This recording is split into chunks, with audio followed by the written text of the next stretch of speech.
Wait for it. Wait for it. Come on. Any second now.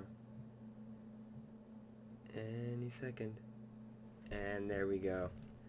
Hey everybody, and welcome to Redstone Gears, where I, Wolvz Bane, teach you, or just show you basically, some redstone stuff that I've been working on. This isn't actually what we're going to be doing today. We'll be doing something a lot cooler, but this is just sort of my little intro piece that I thought I'd put together for now, until I get some animation going. Meanwhile, I'm going to go ahead and jump into this chest and throw all this junk into this chest. I have no idea why I have it in here. Wait a minute. Oh, that's right. We are in the 1.5 update, folks. We've got hoppers and all sorts of stuff now. So, what we're going to be doing today is item sorting. We're going to be taking one chest and just throwing all of our items in there, whoops, and it's going to sort it out for us into different compartments. Now, of course, you can go full-blown with this, and you can have it so that you have every single item out there sorted. The only items you wouldn't be able to sort is non-stackable items. They have to be stackable for this to work. Otherwise, it will definitely not work. So, I found a way to get around that. So basically, items that can't get sorted just get thrown into what I call the miscellaneous chest. So like all your weapons and stuff would be in here since they're not stackable. So let's go ahead and get started real quick.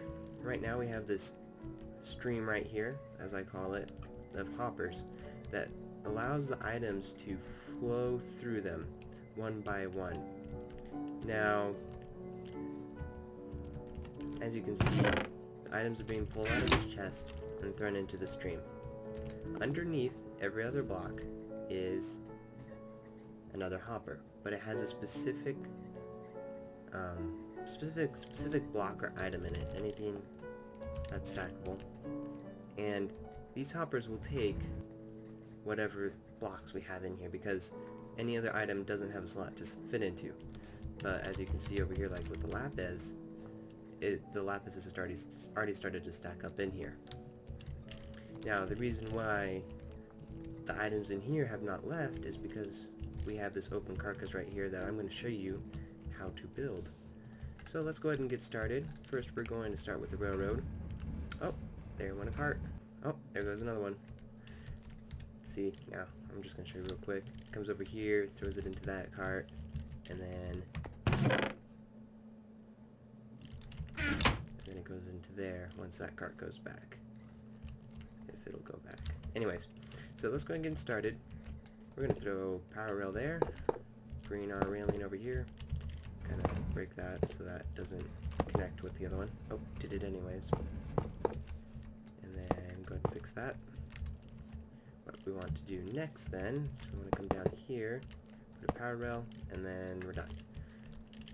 Then right here, I want to put a block, whoops, just a normal one, then power railing again, and then come back down the slope, break those two, come around, fix that. Railing can be a little tricky sometimes, I won't lie. It can be frustrating sometimes. And then if we come over here, now right here, what we need to do is we need to put a pressure plate. No, that's not a pressure plate, that is a detector rail. My bad. And basically what that detector rail is going to do is it's going to be a buffer of sorts. What I mean by buffers is that this powered rail right there is going to be on, and this detector rail is going to turn it off so that when the minecart comes here, it's not going to be sent away right away. And then as soon as the minecart puts items into this hopper, the comparator is going to turn on, which is then going to keep the the powered rail off until the items are all gone from the hopper. and then send the minecart back. So now we invert the signal right here and send it in through that block right there, which then will turn off another torch. After it's turned off that torch, we'll get some redstone, and this redstone is going to turn off this torch right here, which will keep that from going on. I'm going to break this block, go like that, put another powered rail right here, and the reason why I put this one here was to keep this from connecting. You can go ahead and do that again, and then connect two hoppers right there, powered rail on top, and then put our minecart. And we now have our terminal station. Now the reason why I had to put this terminal station in was because we don't want that other minecart coming over here and just staying here. Because if it stayed here, we would have to run a redstone signal all the way from over there, all the way over here, telling it when to come back and get some more. And you also can cause lag if you just keep having the minecart go back and forth, back and forth, back and forth. So this way, we have it so that our minecart is actually over here, but we're able to keep it from being underneath this hopper.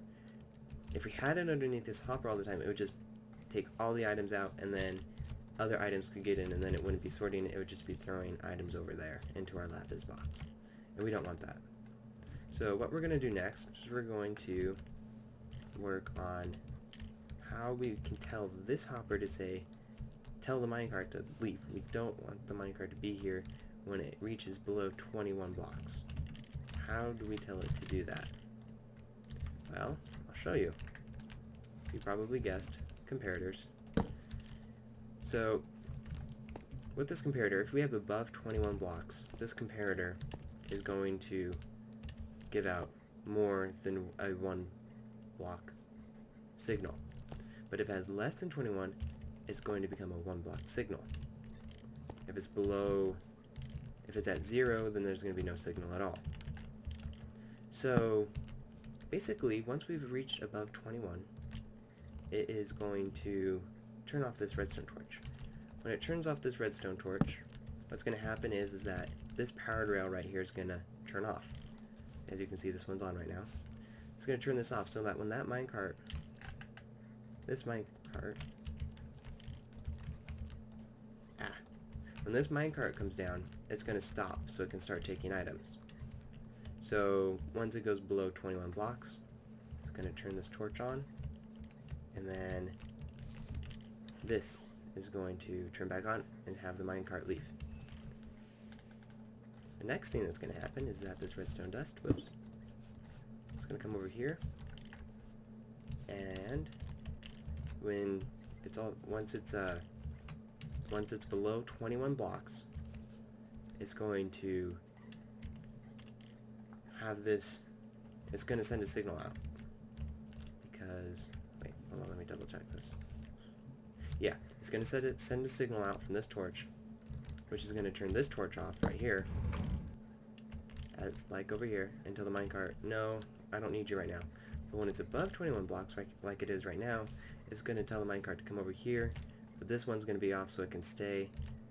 And then I'm going to go ahead and try and figure out why. I'm just going to grab some of these out. So once it's done that, once it's gone below 21 blocks, it's going to come over here, and that buffer turned off the rail, and then, but now the hopper has items going through it. I'm just going to go like that, and once it's got items in it, the comparator puts out that one signal, that 1 block signal, which then has these railings off. And don't worry about that if it goes back after once. That's just because there's going to be an extra item in here. Normally, that's actually very normal. So once this exchanges items with the other minecart, it's going to send them through these 2 hoppers over into your chest. That is how this item sorter works. Now this one isn't the most compact. I was actually looking online before I made this, and I saw DocM's item sorter, and it was pretty smart. I liked it. It was really nice, really compact. The water, it was basically water going over the hoppers and sorting it out for you. So, but this one is more applicable, I think, for like if you've got a giant cave or something that you have your basin, or a giant building, and you like a big treasury room like this, where you can just go and grab items. And I would suggest checking out DocM's video on item sorting, as well as Seth Bling's. Both of them are very unique, and you might prefer one over the other. This is just my idea that I thought you guys might enjoy. So until next time, I'm Wolvz Bane, and I will hope to see you all later as we turn the gears in Redstone. I have no idea if that logo even makes sense, but oh well. I'll see y'all later.